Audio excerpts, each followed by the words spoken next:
हमारे सामने प्यारे बच्चों आज मेटलर्जी एक नया टॉपिक है, इंटरेस्टिंग टॉपिक है। आप लोगों को प्रॉपर सारी चीजें समझ में आएंगी। मतलब एक अच्छा चैप्टर है ये। मैं कोशिश करूंगा कि इसको 2 लेक्चर में पूरा कंप्लीट कर दूं। चलिए समझने की कोशिश करते हैं मेटलर्जी क्या होता है। चलिए एक एक करके स्टार्ट करते हैं। सबसे पहले मेरा प्यारा बच्चा, जब मैं मेटलर्जी में बात करता हूं तो वहां पर मेटलर्जी प्रोसेस को समझने से पहले कुछ छोटी सी बातें समझो। हम लोग प्यारा बेटा जब ये कहते हैं, क्या कहते हैं कि हमारे सामने जो मेटल होते हैं, ये मेटल बेसिकली 2 तरीके से पाए जाते हैं। कैसे 2 तरीके से पाए जाते हैं? जितने भी मेटल होते हैं, समझिएगा सभी लोग, जितने भी होते हैं, all the metals are present in earth crust. या तो वो फ्री स्टेट में पाए जाएंगे, या तो मेरा प्यारा बच्चा वो कंबाइंड स्टेट में पाए जाएंगे। मैंने क्या वर्ड बोला? हमने कहा कि एलिमेंट जो होते हैं या तो वो पाए जाते हैं कैसे, फ्री स्टेट में पाए जाते हैं, या तो वो कैसे पाए जाते हैं मेरा प्यारा बच्चा, कंबाइंड स्टेट में पाए जाते हैं। ये बात अच्छी तरीके से अपने दिमाग में बैठा लीजिए। एक एग्जाम्पल के तौर पे देखिए, मैंने एक इमेज बना के रखी है, ठीक है। तो इमेज जो हमने बनाई है, पहली चीज आप लोग मेहनत किया करो, ठीक है। मेहनत किए बिना काम होगा नहीं। अब इस इमेज में ध्यान दो कि जो कार्बन है, तुम कार्बन को देखो तो ये फ्री स्टेट में भी पाया जाता है। फ्री स्टेट का मतलब जैसे कोल। अब कोल केवल कार्बन का ही बना है, उसमें वो किसी के साथ कंबाइन थोड़ी है। जो कोल है, कोल ले लो, डायमंड ले लो, ये सब जो होते हैं वो केवल कार्बन से बने होते हैं। इसमें कोई दूसरा किसी दूसरे के साथ कंबाइन नहीं है। और कार्बन जो होता है देखो, वो CO2 के अंदर भी पाया जाता है, लेकिन CO2 जो है वो देखो कंबाइंड फॉर्म में है। मतलब कार्बन को अगर तुम देखो एक एग्जांपल के तौर पे, तो तुम देख रहे हो कि वो कंबाइंड फॉर्म में भी पाया जा रहा है, किसी और के साथ जुड़ के भी नेचर में मिलता है, और वो फ्री स्टेट में भी पाया जाता है। तो उम्मीद करता हूं ये बात तो अच्छे से समझ में आ रही होगी। कौन सी बात? कि कोई भी एलिमेंट नेचर में या तो फ्री स्टेट में पाया जाएगा या तो कंबाइंड स्टेट में पाया जाएगा। कभी कभी दोनों स्टेट में पाया जाता है। जैसे कार्बन को ही देख लो, कार्बन दोनों स्टेट में पाया जाता है। फ्री स्टेट में एज अ कोल देख लो, और कंबाइंड स्टेट में CO2 देख लो, या कोई और कंपाउंड देख लो। और कंपाउंड का मतलब जैसे तुम देख लो कैल्शियम कार्बोनेट। अब कैल्शियम कार्बोनेट के अंदर भी तो कार्बन है। तो एक बात तो यहाँ का जो ये टॉपिक मैं समझा रहा हूं, इससे ये बात तुमको समझ में आई कि मैं ये समझाने की कोशिश कर रहा हूं कि एलिमेंट जो होते हैं वो जनरली 2 स्टेट में पाए जाते हैं। कैसे? फ्री स्टेट या तो फिर मेरा प्यारा अच्छा कंबाइंड स्टेट। बात नंबर 1। अब आगे की बात समझो। आगे की बात मैं क्या समझा रहा हूं कि इनमें 2-3 बातें समझ लो। यहां से 1-2 हेडिंग अच्छी निकल आएंगी। हेडिंग का मतलब पॉइंट। एल्युमिनियम जो होता है ये मोस्ट एबेंडेंट एलिमेंट है। एबेंडेंट का मतलब होता है सबसे ज्यादा पाया जाने वाला। माना 1 नंबर में कोई पूछे कि सबसे ज्यादा पाया जाने वाला जो मेटल होता है, मेटल का मतलब जितने भी मेटल है, आयरन है, गोल्ड है, उनमें से सबसे ज्यादा अर्थ क्रस्ट के अंदर पाया जाने वाला मेटल कौन है? तो एल्युमिनियम है। सेकंड मोस्ट एबेंडेंट कौन है? आयरन। उसके बाद आयरन पाया जाता है बहुत ज्यादा। और नेक्स्ट अगर देखो तो कैल्शियम, थर्ड वन जो है वो कैल्शियम। तो ये एक बेसिक ऑर्डर है, सबसे ज्यादा एल्युमिनियम, फिर आयरन और देन कैल्शियम। तो ये मेटल कितना कितना पाए जाते हैं उस बेसिस पे मैंने उनको ऑर्डर्ड फॉर्म में लिखा है अर्थ क्रस्ट के अंदर। फिलहाल ये जो पहला तुम पेज देख रहे हो अपने सामने, उस पेज में 2 बातें क्लियर हो रही हैं। पहला कि एलिमेंट जो होते हैं वो नेचर में 2 तरीके से पाए जाते हैं, या तो फ्री स्टेट में या तो कंबाइंड स्टेट में किसी के साथ जुड़ के। जो सबसे ज्यादा पाया जाने वाला अर्थ क्रस्ट में मेटल है उसका नाम क्या है? एल्युमिनियम। अब आगे बढ़ते हैं प्यारा प्यारा। अब यहां पर वही चीज देखो दोबारा रिपीट की गई है एग्जाम्पल के थ्रू। अब तुम यहां पर देखो, नेटिव स्टेट या फ्री स्टेट हम कहते हैं। माना 1 नंबर में तुमसे कोई क्वेश्चन पूछ ले कि ऐसे कोई भी 2 मेटल के नाम बताओ जो फ्री स्टेट में पाए जाते हैं। तो जो फ्री या नेटिव स्टेट में पाए जाते हैं उन मेटल का नाम देखो कौन है? Silver, copper, gold. अब यहां पर देखो मैंने कोशिश की मिक्स करके, देखो ये गोल्ड जैसा कुछ दिख रहा है, ये कॉपर जैसा कुछ दिख रहा है, ये सिल्वर जैसा कुछ दिख रहा है। तो ये कुछ ऐसे ही और की फॉर्म में पाया जाता है, और या फिर कहो मिनरल या रॉक्स की फॉर्म में जनरली मिलता है नेचर में इन द फ्री स्टेट। आपने कभी देखा भी होगा कि गोल्ड को एक्सट्रैक्ट करते हुए, कभी कभी देखा होगा जब आप लोग डिस्कवरी चैनल देखो तो उस डिस्कवरी चैनल में दिखाते हैं कि वो चट्टानों को छोटे छोटे बारीक टुकड़ों में पीस के छान के उसमें से गोल्ड के पार्टिकल निकाल ले रहे हैं वो। तो ऐसे गोल्ड के पार्टिकल किसी के साथ कंबाइंड फॉर्म में थोड़ी हैं, वो तो नॉर्मल फिजिकल मेथड से निकाल रहे हैं। तो हम देख रहे हैं कि मेटल जो होते हैं या एलिमेंट जो होते हैं ये फ्री स्टेट में भी पाए जाते हैं। फ्री स्टेट में पाए जाने वाले कुछ मेटल के नाम जैसे सिल्वर, कॉपर, गोल्ड, प्लेटिनम।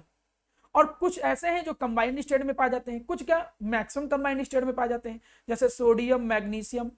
हमने जो एक बात बोली थी वही बात देखो यहां भी लिखी है। क्या लिखी है? कि मेटल कभी कभी कंबाइंड और फ्री स्टेट दोनों में पाए जाते हैं। जैसे कॉपर हो गया, सिल्वर हो गया। तो कॉपर और सिल्वर जो होते हैं ये ऐसे मेटल हैं जो फ्री स्टेट में तो पाए ही जाते हैं, प्लस कंबाइंड स्टेट में भी पाए जाते हैं। कुछ ऐसे हैं जो केवल कंबाइंड स्टेट में पाए जाते हैं, सॉरी फ्री स्टेट में, वो कंबाइंड स्टेट में नहीं मिलेंगे।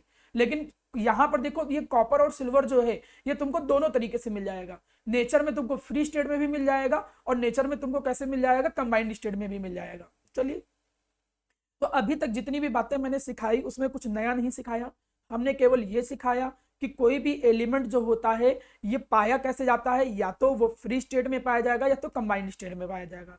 फ्री स्टेट में पाए जाने वाले कुछ मेटल के नाम जैसे गोल्ड, कॉपर, सिल्वर, प्लेटिनम, ये सब हो गए। और इसके अलावा मेरा प्यारा बच्चा, जब मैं कंबाइंड स्टेट की बात करता हूं तो कंबाइंड स्टेट में पाए जाने वाले एलिमेंट जैसे सोडियम और मैग्नीशियम। चलिए आगे बढ़ते हैं, नेक्स्ट देखिए। यहां तक की बातें समझ लेने के बाद ये देखिए हमारे सामने एक नई हेडिंग आई है जिसे हम बोलते हैं मिनरल एंड ओर्स। तो हमारे सामने जो सबसे पहला टास्क है वो सबसे पहला टास्क क्या है कि मिनरल और ओर के बीच में डिफरेंस समझना। हम ये समझने की कोशिश करेंगे कि मिनरल और ओर में डिफरेंस क्या होता है, मिनरल और ओर में अंतर क्या होता है। चलिए इसको समझने की कोशिश करते हैं, ध्यान दीजिएगा। माना मैं मिनरल और ओर के बीच में डिफरेंस की बात करूं तो पहले डिफिनेशन समझ लीजिए, देन हम डिफरेंस समझाते हैं।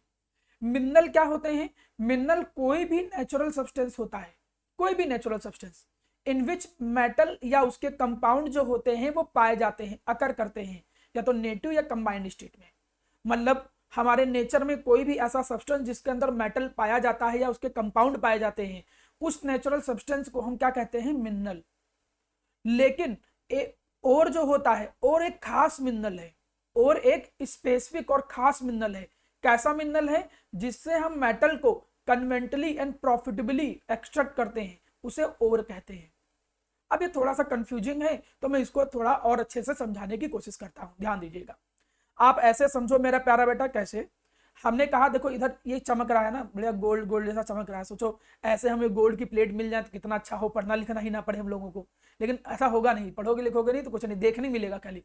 जैसे अभी तुम देख रहे हो वैसे तुम टीवी में देखोगे, दूर से देखोगे, कभी कभी किसी शॉप पे जाओगे देखने और पढ़ोगे लिखोगे नहीं तो भगा भी दिए जाओगे, कहेंगे भाग यहाँ से, ऐसे भी कहा जाएगा। इसलिए कहा जाता है ना पढ़ो लिखो। अब ध्यान दो, हम क्या करने जा रहे हैं, हम आपको मिनरल और ओर के बीच में डिफरेंस बताने जा रहे हैं जिससे आपको कॉन्सेप्ट क्लियर हो कि मिनरल और ओर में अंतर क्या है। चलिए मैं एक एग्जांपल लेता हूं। मैंने कहा कि आपके सामने मैंने एक सोर्स ले लिया S1, मैंने एक सोर्स ले लिया S1 एक सोर्स ले लिया, ठीक है। मैंने एक दूसरा सोर्स ले लिया S2। सर सोर्स क्या है? सोर्स का मतलब ऐसे समझो जिससे हम निकाल सकते हैं, क्या निकाल सकते हैं? गोल्ड को। एक एग्जांपल हमने लिया इसलिए हमने गोल्ड बनाया भी है, जिससे थोड़ा थोड़ा तुम ललचाओ बगल में देख देख के, ठीक है। तो अब हमने क्या कहा कि माना आपके सामने दो सोर्स हैं, दोनों से ही हम गोल्ड को निकाल सकते हैं। We can extract gold from both the source. लेकिन हमने कहा क्या? हमने कहा जो सोर्स S1 है, ध्यान दो, जो सोर्स S1 है इससे जब तुम गोल्ड को निकाल रहे हो तो गोल्ड को निकालने में तुमको 3 दिन लग गए, 3 डेज जो है वो लग गए। तुम्हारा खर्चा जो आया वो लगभग 1.5 लाख का खर्चा आया, 1.5 लाख का खर्चा आया। गोल्ड जो निकल के आया है वो मोना गोल्ड कितना निकल के आया है? 300 ग्राम गोल्ड निकल के आया है। ये पहला केस है S1 वाले में। दूसरा हमने कहा कि एक गोल्ड दूसरा वाला, एक दूसरा सोर्स है जिससे गोल्ड निकाल रहे हो, इसमें से गोल्ड जब निकालने चल रहे हो तो मान के चला कि तुम्हें 2 दिन लग गए, ठीक है। पता चला इसमें जो खर्चा आया वो आया लगभग 1.2 लाख का खर्चा आया। इसमें से जो गोल्ड निकला है वो गोल्ड हमने मान के चला कितना निकला है? ये निकला है 950 ग्राम, ठीक है, 950 ग्राम निकला, ठीक। उतने ही सोर्स है जितना जितना सोर्स लिया था। अब हम आपसे ये पूछेंगे कि इन दोनों सोर्स में से कौन सा सोर्स ज्यादा अच्छा है? मुझे इस बात का आंसर दो। H2, हाँ। मतलब ये चीज है कि सभी लोगों को आंसर तो यही आएगा कि सर H2 वाला सोर्स अच्छा है। मैं किसी से पूछूं क्यों H2 वाला सोर्स अच्छा है, क्यों ऐसा लग रहा है तुम्हें H2 सोर्स ज्यादा अच्छा है? कोई भी एक लोग, या वर्धन तुम बताओ।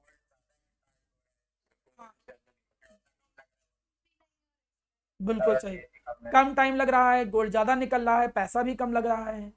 तो हम कह नहीं सकते हैं ये कन्वेंटली निकल रहा है। कन्वेंटली मतलब आसानी से निकल रहा है, तभी तो खर्चा भी कम आ रहा है और टाइम भी कम लग रहा है।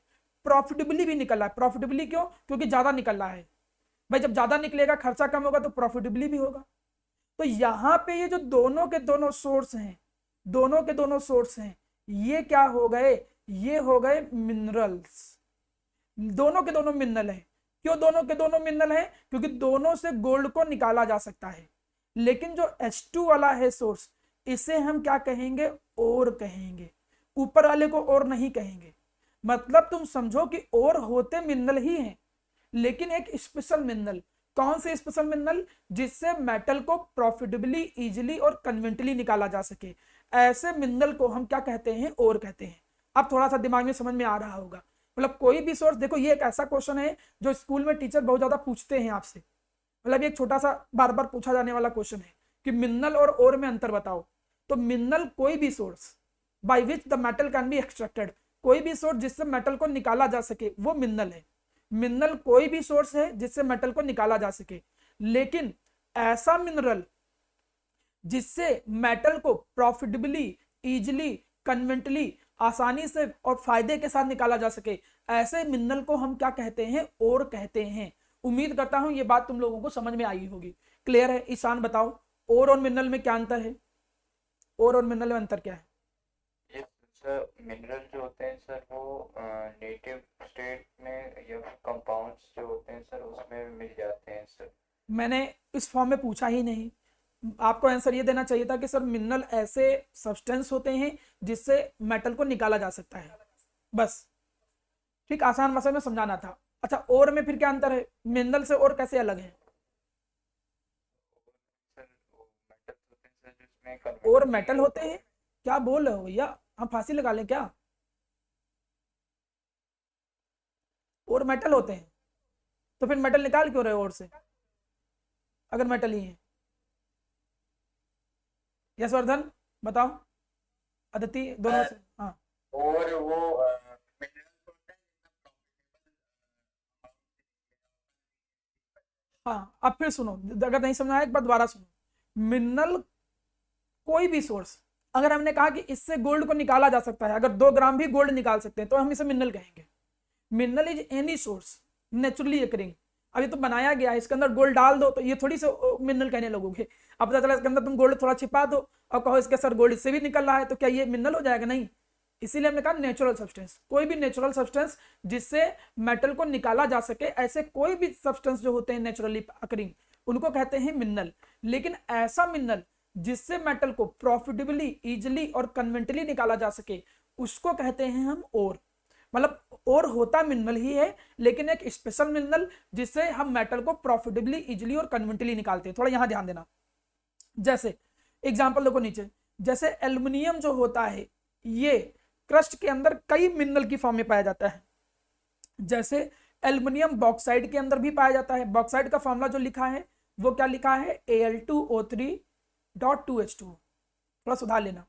तो ये बॉक्साइड के अंदर भी पाया जाता है और ये क्ले के अंदर भी पाया जाता है। क्ले भी एक मिनरल है, तो ये क्ले के अंदर भी पाया जाता है। लेकिन लेकिन ध्यान दो, out of these two, aluminium is conveniently and profitably extracted from bauxite. मतलब पाया तो एल्युमिनियम दोनों में पाया जाता है, क्ले में भी पाया जाता है, बॉक्साइड में भी पाया जाता है। लेकिन प्रॉफिटेबली और कन्वेंटली हम किससे निकाल पाते हैं? हम निकाल पाते हैं बॉक्साइड से। उससे ज्यादा एल्युमिनियम निकलता है, आसानी से निकलता है, प्रॉफिटेबली निकलता है। इसीलिए इन दोनों मिनरल में से हम और किसे कहेंगे? हम क्ले को और नहीं कहेंगे, हम बॉक्साइड को और कहेंगे। हम बॉक्साइड को और इसलिए कहेंगे क्योंकि इससे एल्युमिनियम को प्रॉफिटेबली, इजिली और कन्वेंटली निकाला गया है। तो ये एक बेसिक अंतर है मिनरल और का। उम्मीद करता हूं ये चीज आपको जो मैंने सिखाया है समझ में आनी चाहिए। मैंने 2-3 बार रिपीट कर चुका हूं। कोई भी नेचुरल अकरिंग सब्सटेंस जिससे मेटल को निकाला जा सकता है, दैट इज मिनरल। लेकिन ऐसा मिनरल जिससे प्रॉफिटेबली, इजिली और कन्वीनियंटली निकाल सके मेटल को, उसे हम और कहते हैं। किसी का अगर कोई डाउट हो देन पूछो, नहीं तो मैं आगे बढ़ता हूं, ठीक है? या लास्ट में पूछेगा। अब इसके बाद मिनरल और के टर्म समझने के बाद यहां पर देखो, मिनरल जो होते हैं, मिनरल्स, इन मिनरल जो मिनरल होते हैं या जो और होते हैं, कुछ भी कहो तुम, मिनरल कहो चाहे और कहो, जो मिनरल या और होते हैं वो प्योर नहीं होते हैं। ऐसा नहीं है कि वो बिल्कुल प्योर हैं और लेकिन प्योर होते नहीं है। उनके अंदर अलग अलग तरीके की इम्प्योरिटीज होती हैं, डिफरेंट टाइप की इम्प्योरिटीज होती हैं। जैसे माना ये कोई एक और ले लो या मिनरल ले लो, अब इसके अंदर एलिमेंट जो तुम चाह रहे हो उसके साथ साथ कुछ इम्प्योरिटी भी प्रेजेंट होंगी। ये जो इम्प्योरिटी एसोसिएटेड होती है मिनरल के साथ, इनको हम बोलते हैं गैंग और मैट्रिक्स। 1 नंबर में स्कूल में पूछा जाने वाला इस चैप्टर से क्वेश्चन बनता है। यहां से पूछेंगे आपसे कि बताओ गैंग या मैट्रिक्स क्या होता है, तो आप कहोगे the impurity associated with mineral और ओर और मिनरल के अंदर जो इम्प्योरिटीज होती हैं उन्हें हम गैंग या मैट्रिक्स कहते हैं। आप इम्प्योरिटी भी कह सकते हो सिंपली, बस एक साइंटिफिक नाम दे दिया गया, दैट इज गैंग और मैट्रिक्स। उन्हें हम गैंग या मैट्रिक्स के नाम से जानते हैं। ये बात अच्छे से दिमाग में बैठा लीजिए। चलिए जी, अब आप लोगों ने समझा कि भाई गैंग या मैट्रिक्स जो होता है वो होता क्या है। गैंग या मैट्रिक्स किसी भी मिनरल या ओर के अंदर जो इम्प्योरिटी होता है। मैंने बहुत कठिन चीजें नहीं पढ़ाई हैं, सिंपल सी चीजें सिखाई है कि एलिमेंट 2 तरीके से पाया जाता है, फ्री स्टेट में, कंबाइंड स्टेट में। ठीक, फ्री स्टेट में पाए जाने वाले जो एलिमेंट हैं या मेटल हैं उनमें जैसे कॉपर आ गया, सिल्वर आ गया, गोल्ड आ गया, प्लेटिनम आ गया। कंबाइंड फॉर्म में बहुत अधिक सारे पाए जाते हैं। कुछ एग्जाम्पल ऐसे हैं जो कंबाइंड और फ्री दोनों में पाए जाते हैं, जैसे कॉपर ले लो, सिल्वर ले लो तुम। इसके बाद मैंने सिखाया कि मिनरल और ओर में अंतर क्या है। कोई भी सब्सटेंस जिससे मेटल को निकाला जा सके वो मिनरल है, लेकिन ऐसा मिनरल जिससे मेटल को प्रॉफिटेबली, इजीली और कन्वीनियंटली निकाला जा सके उसको ओर कहते हैं। मिनरल या ओर के अंदर जो इंप्योरिटी होती है उसको गैंग या मैट्रिक्स कहते हैं। सिंपल सी बातें हैं, कोई कठिन कठिन चीजें नहीं है। इंप्योरिटीज का मतलब जो भी नॉन डिजायरेबल चीजें हैं। इंप्योरिटीज मीन्स कोई भी नॉन डिजायरेबल चीज, माना तुम गोल्ड निकालना चाह रहे हो, अब गोल्ड के साथ साथ उसमें कुछ अदर एलिमेंट प्रेजेंट है, कार्बन, फास्फोरस, नाइट्रोजन, कुछ थोड़े थोड़े अमाउंट में वो भी प्रेजेंट है, बट वो तुम्हें चाहिए थोड़ी, तुम तो मेटल को एक्सट्रैक्ट करने के लिए काम कर रहे थे ना। तो उसके साथ साथ में कुछ अलग इंप्योरिटी जो मिलती हैं, जो नॉन डिजायरेबल चीजें होती है, उसी को इंप्योरिटी कहते हैं। जैसे हम एयर की बात करें तो एयर में जिस चीज की तुम्हें रिक्वायरमेंट नहीं है वो एक तरीके से तुम्हारे लिए इंप्योरिटी का ही काम करेगा। ठीक है, नेक्स्ट देखो। अब देखो और जो होते हैं ये कई तरीके से पाए जाते हैं। और ऑक्साइड की फॉर्म में, ऑक्साइड का मतलब जब कोई ऑक्सीजन से कंबाइन करता है तो ऑक्साइड बोलते हैं। सल्फाइड की फॉर्म में जब कोई सल्फर के साथ कंबाइन करता है तो सल्फाइड बोलते हैं। कार्बोनेट की फॉर्म में जब कोई एलिमेंट कार्बोनेट के साथ कंपाउंड बनाता है तो उसको कार्बोनेट बोलते हैं। सल्फेट की फॉर्म में एलिमेंट सल्फेट की फॉर्म में पाया जा सकता है। हैलाइड की फॉर्म में, हैलाइड का मतलब फ्लोरीन, क्लोरीन, ब्रोमीन। तो जो और होते हैं मेटल के ओर वो कई फॉर्म में पाए जाते हैं। ऑक्साइड की फॉर्म में मतलब ऑक्सीजन के साथ जुड़ के, सल्फाइड की फॉर्म में मतलब सल्फर के साथ अटैच होके, कार्बोनेट की फॉर्म में मतलब कार्बोनेट के साथ अटैच होके, सल्फेट की फॉर्म में मतलब सल्फेट के साथ जुड़ के या हेलोजन के साथ जुड़ के। तो आप देखोगे जनरली आपको ये देखने को मिलेगा कि मेटल के और सल्फाइड, ऑक्साइड, कार्बोनेट अलग अलग फॉर्म में पाए जाते हैं जनरली, मेरा प्यारा बच्चा यहां पर देखो। लेकिन कुछ अनरिएक्टिव मेटल होते हैं, बहुत ज्यादा अनरिएक्टिव, जो रिएक्ट ही नहीं करते हैं, जैसे गोल्ड, सिल्वर, प्लेटिनम, ये रिएक्ट ही नहीं करते हैं, ये फ्री स्टेट में पाए जाते हैं। मतलब ज्यादातर एलिमेंट किसी कंबाइंड फॉर्म में मिलेंगे और वो कंबाइंड फॉर्म क्या होगी, या तो ऑक्साइड, या तो सल्फाइड, या तो कार्बोनेट, या तो ये या तो ये। लेकिन बहुत सारे एलिमेंट ऐसे होंगे जो फ्री स्टेट में भी पाए जाते हैं। अब जो कंबाइंड स्टेट में पाए जाते हैं उनमें भी देखो, उनमें भी आप तो ये तो जानते हो कि मेटल एक्टिविटी सीरीज पढ़ा था ना। कुछ मेटल ऐसे होते हैं जिनकी रिएक्टिविटी थोड़ी लो होती है, कुछ ऐसे होते हैं जो ज्यादा रिएक्टिव होते हैं, कुछ ऐसे होते हैं जो और ज्यादा रिएक्टिव होते हैं। ऐसा है ना, हम मेटल को इसी हिसाब से देखते हैं। तो तुम देखोगे कि ऐसे मेटल जो थोड़े रिएक्टिव होते हैं, कम रिएक्टिव होते हैं, तो वो ज्यादातर सल्फाइड की फॉर्म में मिले पाए जाएंगे, वो ज्यादातर आपको सल्फाइड की फॉर्म में ही मिलेंगे। और ऐसे मेटल जो थोड़े रिएक्टिव होते हैं वो ऑक्साइड की फॉर्म में पाए जाते हैं। ऐसे मेटल जो ज्यादा और ज्यादा रिएक्टिव होते हैं ये कार्बोनेट या हैलाइड की फॉर्म में पाए जाते हैं। मतलब आपके मन में एक डिफरेंशिएट करने का मन करे कि कौन ऑक्साइड की फॉर्म में पाया जाता है, कौन सल्फाइड की फॉर्म में, ऐसे तो जो कम कम रिएक्टिव है जैसे मरकरी, मर्क्यूरिक सल्फाइड, मतलब जो कम रिएक्टिव मेटल है वो तुमको ज्यादातर सल्फाइड की फॉर्म में मिलेंगे। ऐसा नहीं कि दूसरी फॉर्म में मिल नहीं सकता है, ज्यादातर की बात कर रहा हूं इन जनरली। तो जो कम रिएक्टिव है वो सल्फाइड की फॉर्म में मिलेंगे, जो थोड़े ज्यादा रिएक्टिव है वो ऑक्साइड की फॉर्म में मिलेंगे, जो और ज्यादा रिएक्टिव होते हैं वो कार्बोनेट या हैलाइड की फॉर्म में मिलते हैं। अब मैं यहां पे कुछ और की बात करूंगा। हमने आपके साथ क्या बातें की, हमने आपके साथ ये बात की कि मेटल या तो ऑक्साइड या तो सल्फाइड या तो कार्बोनेट कई फॉर्म में पाया जाता है, लेकिन मैं आपको केवल 2 पढ़ाऊंगा क्योंकि आपके सिलेबस में बहुत ज्यादा मेटल नहीं है। अभी तो ये चैप्टर मेटल नॉन मेटल में बीच में थोड़ा सा टॉपिक आ गया है। जब तुम क्लास 12th में जाओगे तो वहां पे मेटलर्जी पूरा चैप्टर का ही नाम है। यहाँ एक टॉपिक पढ़ा रहा हूं, वहां पर 12th में पूरा चैप्टर ही है, तो वहां पे हम ज्यादा अच्छे से सीखेंगे। लेकिन अभी 10th के लेवल में भी मैं तुमको नॉर्मल क्लास से ज्यादा ही सिखाऊंगा। चलिए देखिए, देखते हैं कि ऑक्साइड की फॉर्म में कौन कौन पाए जाते हैं। और मैंने मेहनत करके आप लोगों के लिए क्या किया है कि और की इमेज ढूंढ ढूंढ के बना बना के इसमें पीपीटी में डाला है, जिससे थोड़ा सा आपको फीलिंग भी आए कि नेचर में कुछ ऐसा पाया जाता होगा। ठीक है, अब जैसे तुम देखो एल्युमिनियम, एल्युमिनियम का जो मेन ओर है, जरूरी नहीं कि यही केवल ओर होता है एल्युमिनियम के, जब तुम पढ़ोगे तो और मैं पढ़ाऊंगा 12th में, जैसे क्रायोलाइट पाया जाता है, फ्लॉस्फर पाए जाते हैं, और भी ओर होते हैं, लेकिन आपको एक ही याद रखना है। ठीक, एल्युमिनियम का जो मेन ओर है वो कौन है, बॉक्साइट। ये देखो ऑक्साइड की फॉर्म में पाया जाता है। फॉर्मूला क्या है, ये बॉक्साइट। और देखने में कुछ ऐसा होता है नेचर में, नेचर में देखने जब देखोगे तो बॉक्साइट और देखने में कुछ ऐसा मिलेगा। कॉपर का जो मेन ओर है उसे क्यूपराइट कहते हैं। कॉपर केवल ऑक्साइड की फॉर्म में नहीं पाया जाता, सल्फाइड की फॉर्म में भी पाया जाएगा। अभी देखना, हमने पहले ही बोला था कि एलिमेंट जरूरी नहीं कि ऑक्साइड की फॉर्म में ही पाए जाए, दूसरी फॉर्म में भी पाया जा सकता है। तो देखो कॉपर का ऑक्साइड जो ओर है, देखिए क्वेश्चन घुमा भी सकता है कि कॉपर का ऑक्साइड ओर बताओ, कॉपर का सल्फाइड ओर बताओ। तो जितने मैं यहां बता रहा हूं उनको बहुत अच्छे से समझने की और सीखने की जरूरत है। तो कॉपर का जो ऑक्साइड वाला ओर है वो क्या है, क्यूपराइट। फॉर्मूला क्या है, Cu2O। देखो क्यूपराइट कुछ ऐसा पाया जाता है, नेट पे सर्च करोगे तो क्यूपराइट तुम्हें कुछ ऐसा ही मिलेगा। आयरन के मेनली दो ओर होते हैं। कौन कौन से दो ओर होते हैं, एक हेमेटाइट और एक मैग्नेटाइट। कभी भी इनके फॉर्मूले से कंफ्यूज होने की आपको जरूरत नहीं है। जैसे तुम माना ऐसे याद रखो, एक होता है 2-3, एक होता है 3-4, मतलब एक 2-3 और 3-4। फॉर्मूला ये होता है, एक में 2-3, एक में 3-4, 2-3 3-4, याद भी हो जाएगा। अब अगर माना एग्जाम में भूल है यार कौन हेमेटाइट है कौन मैग्नेटाइट है, तो पहले हमको बताओ एम पहले आता है कि एच पहले आता है, मतलब अल्फाबेटिकली ऑर्डर आने में छोटा कौन है, पहले कौन आएगा, एच। तो एच अगर पहले आएगा तो इनमें से छोटा नंबर किसको मिला है, इनको। तो उससे याद हो जाएगा कि हेमेटाइट में कम वाले नंबर आते हैं और मैग्नेटाइट में ज्यादा वाले नंबर आते हैं। मतलब रिलेट करके याद करोगे तो कंफ्यूज नहीं रहोगे। अभी तो देख रहे हो तो बहुत कठिन चीज नहीं है, लेकिन जब तुम और चैप्टर में जाने लगते हो तो कभी कभी दिमाग में कंफ्यूजन आने लगता है कि यार हेमेटाइट का कौन सा फॉर्मूला था, मैग्नेटाइट का कौन सा फॉर्मूला था। तो आपने याद किया कि आयरन के दो ऑक्साइड और पाए जाते हैं, हेमेटाइट मैग्नेटाइट। हेमेटाइट का मतलब कम वाला, मतलब Fe2O3, मैग्नेटाइट का मतलब ज्यादा वाला Fe3O4। अब ये देखो मैग्नेटाइट देखने में कुछ ऐसा होता है, हेमेटाइट देखने में कुछ ऐसा होता है।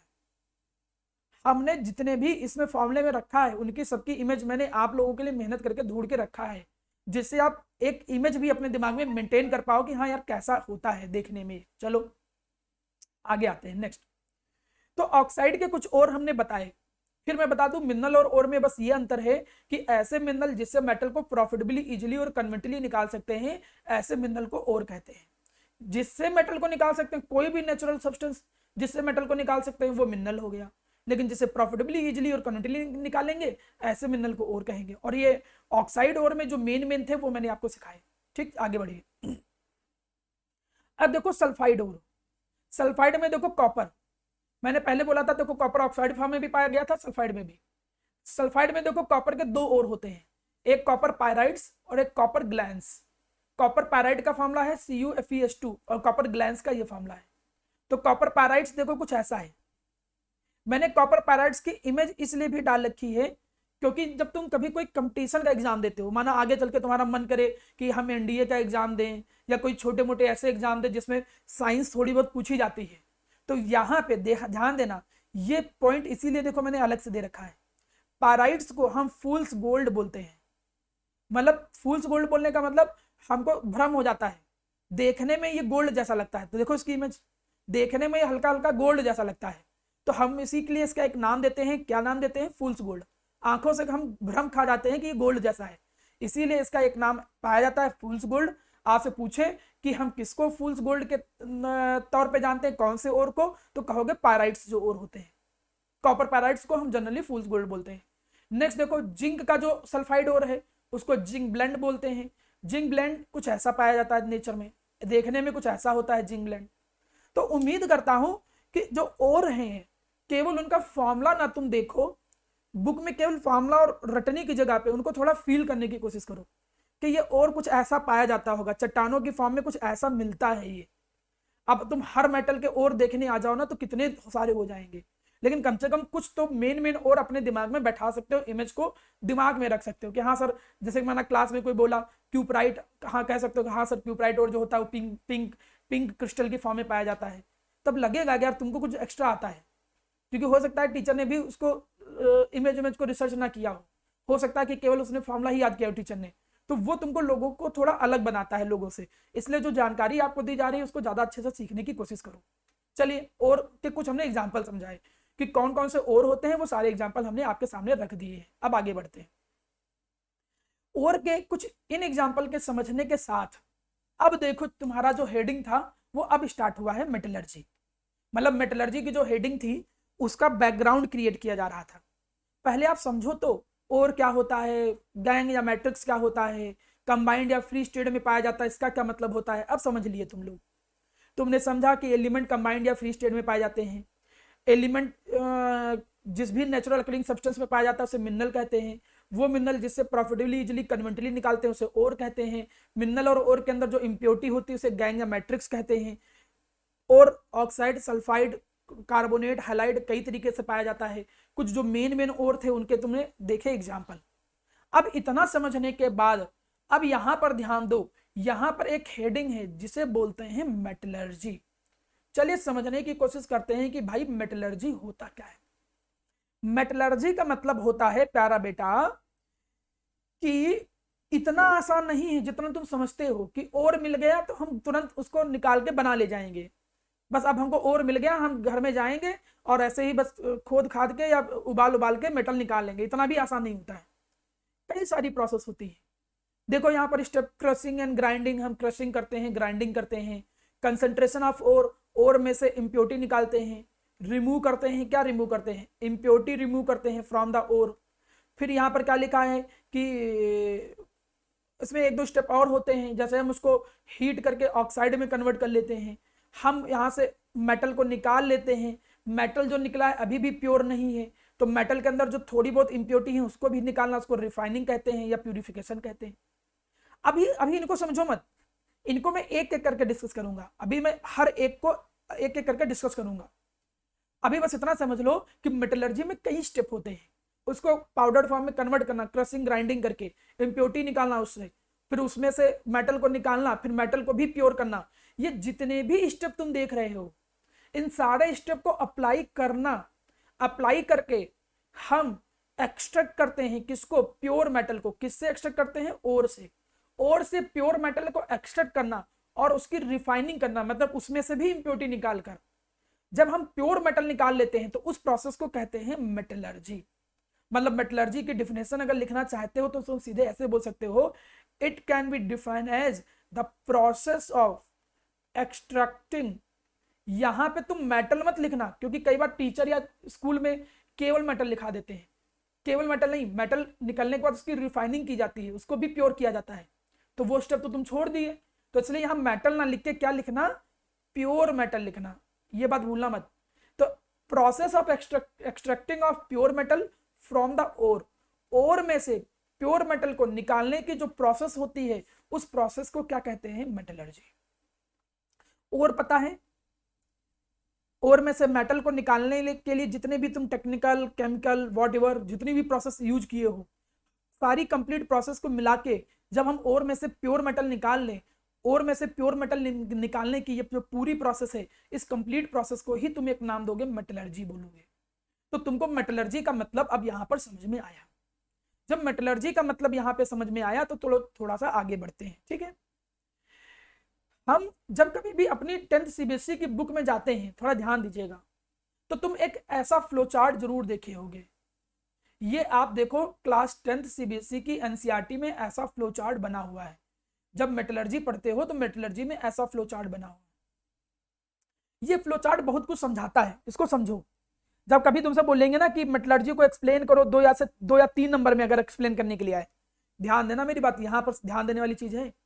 जब कभी भी 2 या 3 नंबर में आए कि explain the metallurgy process, 1 number में पूछे खाली मेटलर्जी की डिफिनेशन, तो डिफिनेशन लिख देंगे। लेकिन कहे कि मेटलर्जी प्रोसेस को समझाओ, तो आप ये फ्लो चार्ट जरूर बनाओगे। क्यों बनाओगे जरूर, क्योंकि ये एनसीईआरटी में मेंशन किया गया है। तो एनसीईआरटी में जैसा मेंशन है तुम वैसा अगर प्रेजेंट करोगे तो उससे तुम्हें फायदा मिलने वाला है।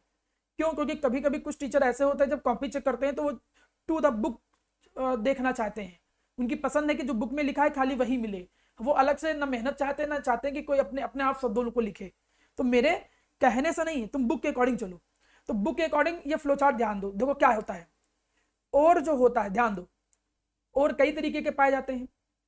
कुछ मेटल जो हाई रिएक्टिव होते हैं, आपको मालूम था, जो लो रिएक्टिव थे वो सल्फाइड की फॉर्म में थे, हाई रिएक्टिव जो थे वो हैलाइड की फॉर्म में थे, और कुछ मीडियम रिएक्टिव वाले हैं। तो यहां पे पहले मेटल को 3 हिस्सों में बांटा गया, low reactive, high reactive, medium reactive. जो ज्यादा रिएक्टिव वाले होते हैं, सॉरी जो लो रिएक्टिव वाले होते हैं, क्या मैंने बोला था कि लो रिएक्टिव वाले किस फॉर्म में पाए जाते हैं? सल्फाइड फॉर्म में पाए जाते हैं। ठीक है, सल्फाइड फॉर्म में पाए गए तो हम यहां पे पहले करते क्या है कि उनकी रोस्टिंग करते हैं। अच्छा सर, रोस्टिंग का क्या मतलब है? What is mean by roasting? Roasting का मतलब क्या है? तो मैं इसके लिए एक फ्लो चार्ट समझा देता हूं लास्ट में आके, ठीक है, जिससे आपको पहले फ्लो चार्ट समझ में आएगा तब ज्यादा चीजें समझ में आएंगी। ध्यान दो, ये है ओर, ठीक, यहां पे थोड़ा ध्यान दो, ये ओर है, ठीक प्यारा बेटा। अब ओर जो होता है, ओर में जो सबसे पहला स्टेप हम लगाते हैं, स्टेप नंबर 1, वो क्या होता है? ग्राइंडिंग या क्रशिंग। ग्राइंडिंग या फिर क्रशिंग ऑफ द ओर। इस बात का क्या मतलब है भैया? ग्राइंडिंग या क्रशिंग ऑफ द ओर का क्या मतलब है? भैया ऐसा तो नहीं है कि ओर की बड़ी बड़ी चट्टानें आई और चट्टानों में ऐसे हाथ डाला मेटल निकाल लिया, ऐसा थोड़ी होता है। आप पहले उनको पाउडर्ड फॉर्म में कन्वर्ट करोगे, ठीक है, तो हम उसको ग्राइंडिंग या क्रशिंग करते हैं। कोई पूछे ग्राइंडिंग या क्रशिंग का मतलब क्या होता है? चलिए मैं इमेज बनाया हूं, समझाता हूं उससे। देखो यहाँ लिखा है, देखो, क्रशिंग या ग्राइंडिंग ऑफ ओर। थोड़ा यहाँ ध्यान दो, हम इसमें करते क्या है, ऐसे बड़ी बड़ी चट्टान डालते हैं और उसको छोटे छोटे टुकड़ों में तोड़ देते हैं, मतलब एक तरीके से पाउडर्ड फॉर्म में तोड़ देते हैं।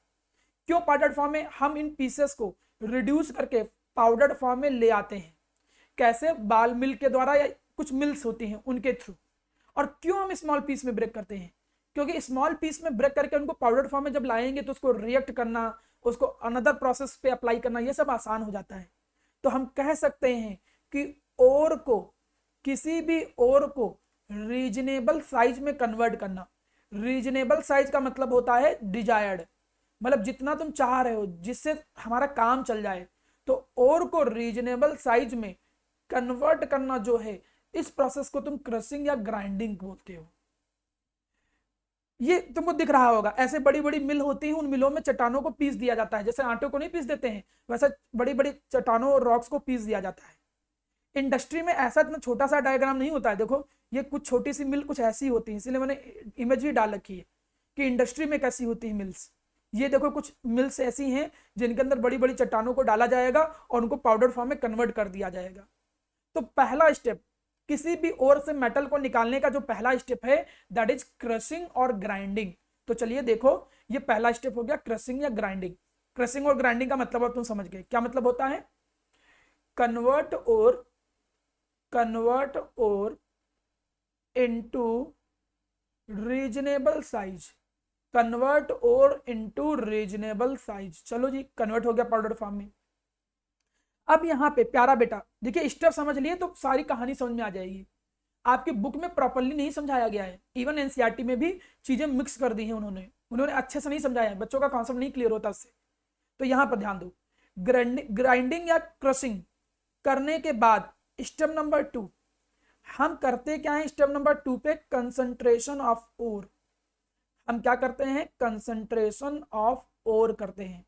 ये स्टेप नंबर 2 है, ठीक है। ये step number 2 crushing, concentration of ore का मतलब क्या है सर?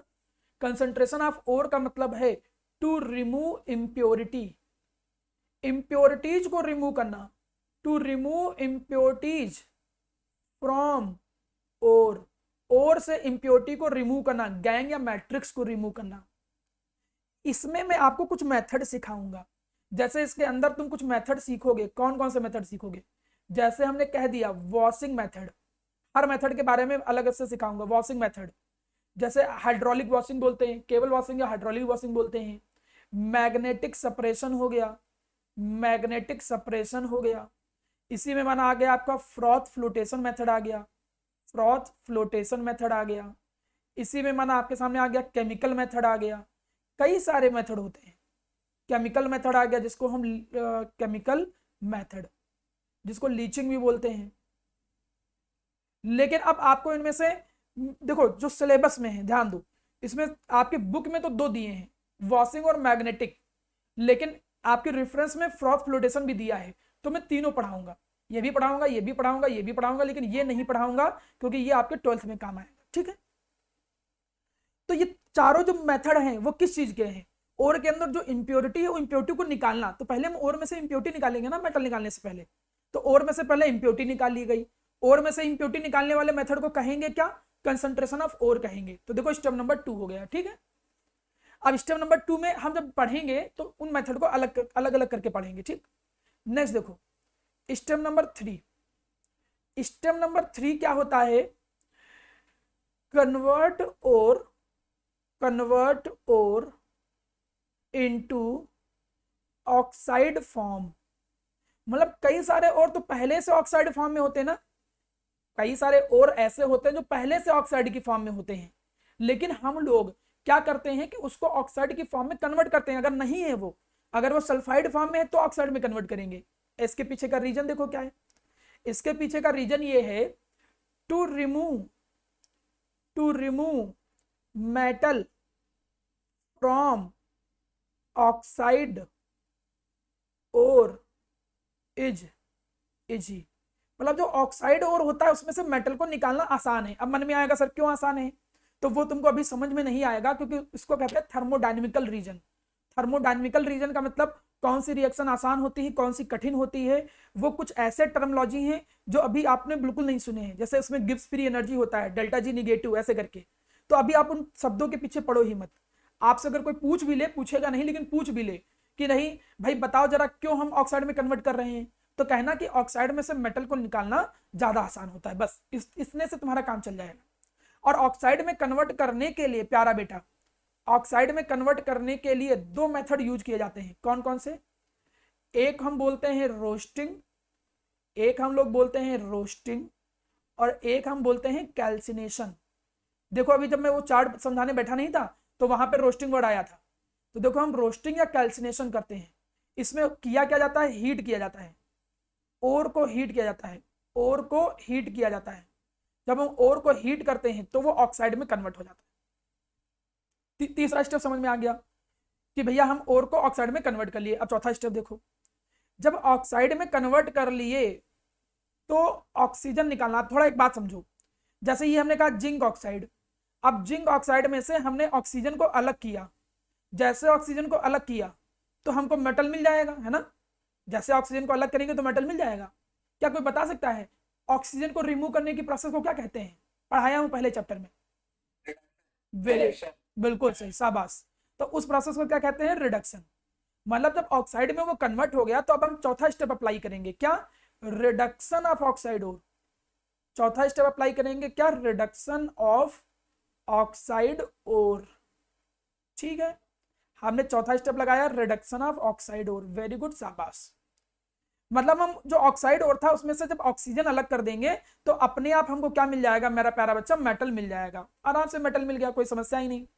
मतलब यहां पर तुमको देखो क्या मिल गया, यहां पर तुमको मेटल मिल जाएगा, तुमको यहां पर मेटल ऑब्टेन हो जाएगा, यहीं पे मेटल ऑब्टेन हो जाएगा। ठीक, लेकिन रिडक्शन के कई सारे तरीके होते हैं, लेकिन ये सब तुम्हें पढ़ने नहीं है। जैसे हम हीट करके रिडक्शन कर सकते हैं बाय हीटिंग।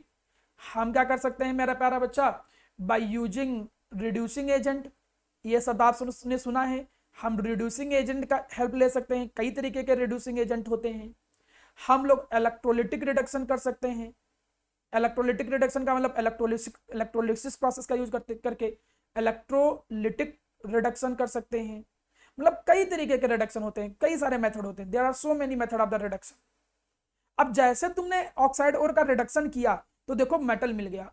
स्टेप नंबर 5, देखिए इतने स्टेप आपकी बुक में नहीं दिए हैं, कहीं पर भी सिस्टमेटिक वे में नहीं दिए, मैं अपने अकॉर्डिंग बना रहा हूं, इसलिए बहुत अच्छे समझो।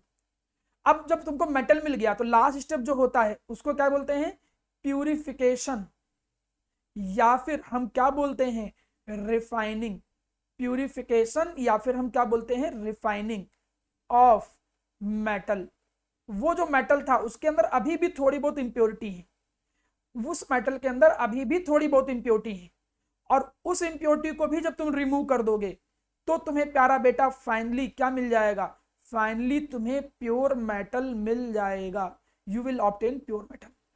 मतलब इंप्योरिटी को रिमूव करना, प्यूरिफिकेशन या रिफाइनिंग में जो बची इंप्योरिटी है मेटल के अंदर उसको भी हटाना। इसके भी कई तरीके होते हैं। अब इसके कई सारे तरीकों में माना तुम आओ, जैसे बहुत तरीके होते हैं, कितने हमें बताऊं। जैसे रिफाइनिंग में माना तुम इलेक्ट्रोलिटिक रिफाइनिंग, ये 10th में पढ़ लोगी तुम, या तुम लोग पढ़ लोगे। तो इलेक्ट्रोलिटिक रिफाइनिंग तो 10th में है, एक एग्जांपल तुम्हें सिखाऊंगा कि हाँ इलेक्ट्रोलिटिक रिफाइनिंग देख लो। इलेक्ट्रोलिटिक रिफाइनिंग के अलावा बहुत सारे होते हैं। वैन अर्कल मेथड होता है, एक वैन अर्कल मेथड होता है, एक होता है मेरा प्यारा बच्चा जिसको हम लोग बोलते हैं जोन रिफाइनिंग बोलते हैं। ये सब 12th में पढ़ोगे। तो एक जोन रिफाइनिंग होता है, मैं तो केवल बस ऐसा नाम बताते जा रहा हूँ, ठीक। ऐसे पता नहीं कितने मेथड हैं, आप कई सारे रिफाइनिंग के मेथड पढ़ोगे, लेकिन आपको जो पढ़ना है यहाँ पे वो आपके सिलेबस में केवल एक है, इलेक्ट्रोलिटिक रिफाइनिंग। ये केवल एक आपको पढ़ाऊंगा क्योंकि ये है सिलेबस में। और यहाँ पे देखो तुमको क्या मिल गया प्यारा बच्चा, प्योर मेटल। ये जो कंप्लीट प्रोसेस आप देख रहे हो, इस कंप्लीट प्रोसेस को ही हम एक नाम देते हैं। ये जो कंप्लीट प्रोसेस है यहां से यहां तक की, इस प्रोसेस को तुम एक नाम देते हो, that is known as metallurgy. ये समझो, ये है मेटलर्जी। अब एक बार देख लो अच्छे से, जिनको समझ में ना आया हो, बिल्कुल फ्लोचार्ट प्रॉपर बना है, इससे आसान और इससे अच्छे तरीके से फ्लोचार्ट में नहीं बना के सिखा सकता हूं। एक्चुअली में इतने स्टेप लगते हैं, अब इनमें से तुमको थोड़ा बहुत पढ़ा दिया जाएगा। कभी कभी कुछ स्टेप नहीं लगते हैं, जैसे जो पहले से ऑक्साइड की फॉर्म में तुमको क्यों ऑक्साइड मिलाया ना, तो कुछ स्टेप हम बीच में गायब कर देंगे। लेकिन जनरली ये स्टेप इतने लगते हैं। जब तुम 10th में आओगे तो थोड़ा बहुत सिखाया जाएगा, 12th में आओगे तो इसी चीज को बहुत ज्यादा ज्यादा करके सिखाया जाएगा। मतलब उसमें ऑपरेशन कर करके हर मेथड सिखाएंगे और मेथड सिखाएंगे, तो 12th का पूरा चैप्टर हो जाएगा तुम्हारा। लेकिन 10th में जो मेटलर्जी है, वो मेटलर्जी में मेन फ्लो चार्ट इतना है। उम्मीद करिए कि इस फ्लो चार्ट को जरूर याद रखिएगा। मैं जब भी आपसे पूछूंगा कि हमको बताओ, क्या बताओ कि ओर को हम कैसे एक्सट्रैक्ट करते हैं, सॉरी मेटल को कैसे निकालते हैं ओर से, मुझे फ्लो चार्ट बताओ, तो ये रटा होना चाहिए हर एक बच्चे को। मुझे ना नहीं सुनना है, आपके मुंह से ये निकलना चाहिए सर ओर के पहले हम ग्राइंडिंग या रिफाइनिंग करते हैं, पाउडर में कन्वर्ट कर लेते हैं, फिर उसमें से इंप्योरिटी निकालते हैं, कंसंट्रेशन ऑफ ओर करते हैं, फिर हम उसको ऑक्साइड में कन्वर्ट कर लेते हैं, क्यों, क्योंकि ऑक्साइड से मेटल निकालना आसान होता है। फिर हम ऑक्साइड से रिडक्शन कर देते हैं तो वो मेटल निकल के आ जाता है। मेटल के अंदर थोड़ी बहुत इंप्योरिटी और है, उसको भी अलग करते हैं, उसको प्यूरिफिकेशन या रिफाइनिंग करते हैं, कहते हैं। प्यूरिफिकेशन या रिफाइनिंग के बाद प्योर मेटल मिल जाता है। और से प्योर मेटल को ऑब्टेन करने की ये जो प्रोसेस है, इस कंप्लीट प्रोसेस को हम नाम क्या देंगे, इस कंप्लीट प्रोसेस को प्यारा बेटा हम नाम देंगे मेटलर्जी। ये है मेटलर्जी का। ईशान सो मत भाई, तुम तो कैमरा ऑन करके सो जा रहे हो भाई, ऐसा चलेगा क्या। तो ये जो कंप्लीट प्रोसेस है, इस कंप्लीट प्रोसेस को मेरा प्यारा बच्चा हम क्या बोलेंगे, मेटलर्जी बोलेंगे। अब उम्मीद करता हूं कि इतनी चीज आपको समझ में आई है। जो आपका आधा पोर्शन रह गया है वो नेक्स्ट क्लास में मैं इसको कंप्लीट कर लूंगा।